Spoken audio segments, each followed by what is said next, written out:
Kevin McCarthy closes in on becoming the next Speaker of the House of Representatives. Republicans laid out certain demands in order to get their vote, and some of them are actually pretty good. The stock market sees a big single-day rally, and former Prince Harry of England may have just put a target on the backs of his family. Thank you so much for liking and sharing these videos. I really appreciate it, and it helps me out here on YouTube. Let's jump into today's news. Representative Kevin McCarthy of California is now confident that he will become the next Speaker of the House. McCarthy stated, "We're going to make progress today. We're going to shock you. We're going to get it done." Since facing mass opposition, McCarthy has now been able to win over 14 of the 21 GOP members that were voting against him. However, he still faces opposition, especially from committed Republicans like Representative Matt Gaetz of Florida. Some areas that McCarthy has agreed to in order to win votes include a real discussion and vote on term limits for those that serve in Congress. Wouldn't that be huge? Members from both parties want term limits. The only people that don't want it and never vote on it are members of Congress. And so these people that are holding out are saying, we demand a discussion and a vote on term limits in Congress. A single member of the Republican Party can call for McCarthy to step down as Speaker at any time. An investigation into the weaponization of the Department of Justice, 72 hours of time to read a new bill before it goes to the floor for a vote. Basically, there's been too much money passed and too many bills passed with almost no members of Congress having time to go through and read the bill and understand it before voting on it. The other thing that these members want is to reveal the salary and the income sources of government workers. For example, many Americans were shocked to learn that Dr. Anthony Fauci makes more money than the President of the United States, and that he could be paid secret royalties that he does not have to disclose, leading many to believe if he is biased or pushing for certain drugs or big pharma drug makers because he's able to get secret kickbacks and royalties. So they want all of that to be transparent going forward. Now, I have some great news for my community. Demar Hamlin, the NFL player that suffered cardiac arrest earlier this week, is now awake and communicating with his family. The Buffalo Bills stated Demar has shown remarkable improvement in the last 24 hours. While still critically ill, he has demonstrated that there appears to be that he is neurologically intact. His lungs continue to heal, and he's making steady progress. After Demar woke up, he asked Dr. Timothy Pritz if they won the game. Pritz said, "Yes, Demar, you won. You won the game of life. He should not have survived this," and he did. At the same time, his charity has raised $7.5 million in 1 week. Pretty cool. I'm so glad that he's alive and awake. U.S. Secretary of State Anthony Blinken has called out Iran for continuing to support Putin and Russia. He stated Iran has now become Russia's top military backer. Iran must cease its support for Russia's unprovoked war of aggression on Ukraine, and we will continue to use every tool at our disposal to disrupt and delay these transfers and impose costs on actors engaged in this activity.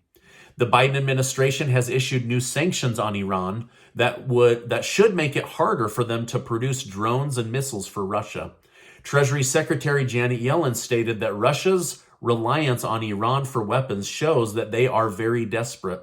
In my opinion, I think this is a great move. If they can cut off the supplier for their weapons and their munitions, then it's going to give NATO and also Ukraine that much more advantage against Vladimir Putin.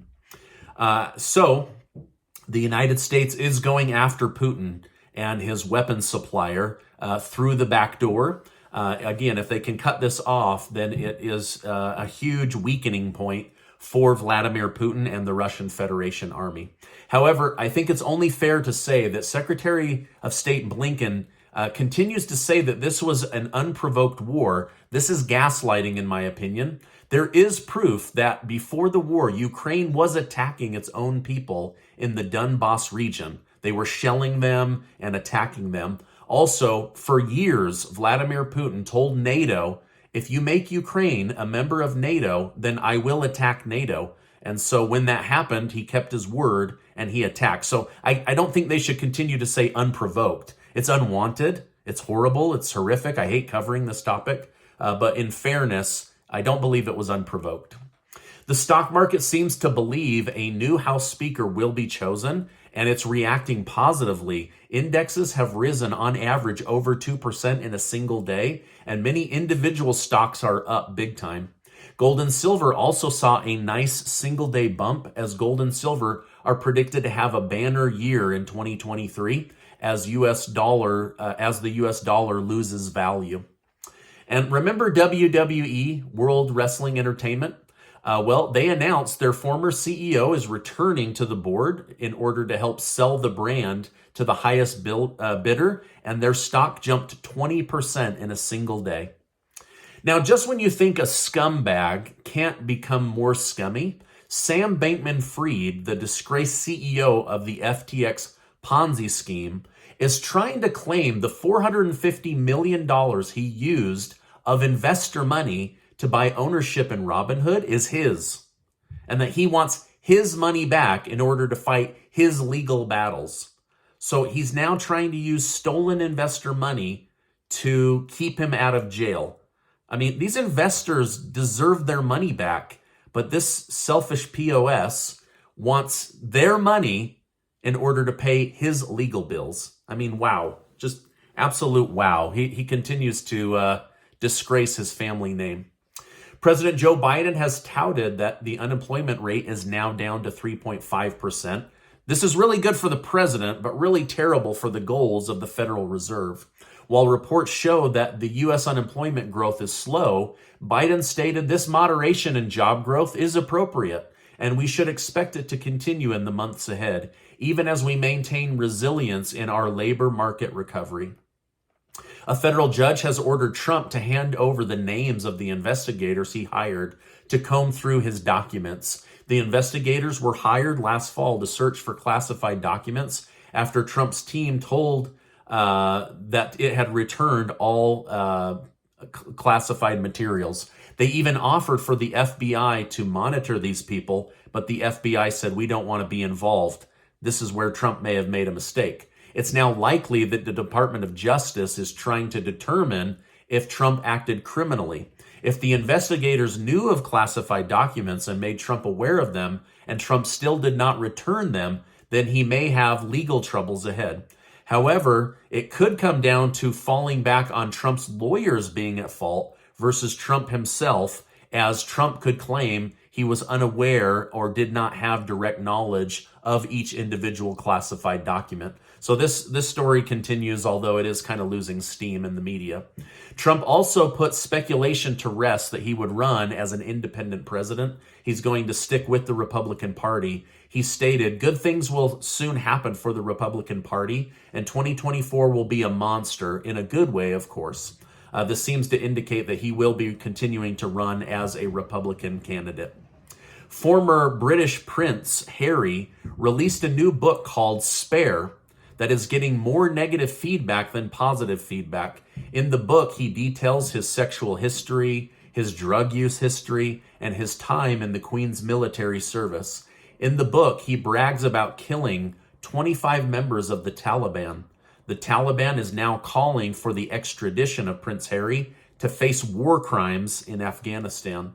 Many military intel members say the former prince may have endangered his life and his family's lives by admitting this, and the Taliban will surely seek revenge.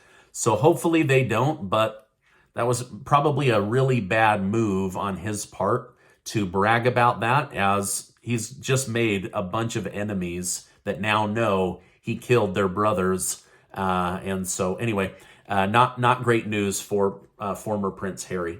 Now, Casey and I have a new giveaway. 10 of you are going to be able to work with me on your financial plan or your get-out-of-debt plan, and you're going to win $500 in cash that you can use however you want, and I'll make sure to leave a link down below with all of the details.